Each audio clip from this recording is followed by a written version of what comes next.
Abang tengah kerja ni, ada apa tu? Lagi 3 hari je nak raya, baju raya anak tak beli lagi. Ya. Yelah, nanti kita beli. Abang buat macam kami ni tak penting je kan?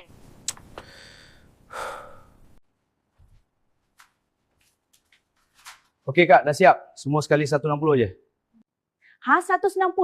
Kau nak pergi haji balik hari ke? Kerja tak sampai 1 hari pun. Akak dah Google, harga wayar 15 meter baru berapa sen. Janganlah menipu. Nak ambil 100 ni. Tapi Kak... Tak ada tapi-tapi. Company kecil, ada hati nak cas mahal-mahal.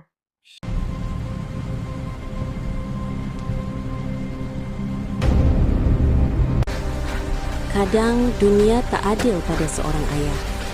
Dia dihina, dia dipandang kecil. Tapi dia tetap bangun setiap hari.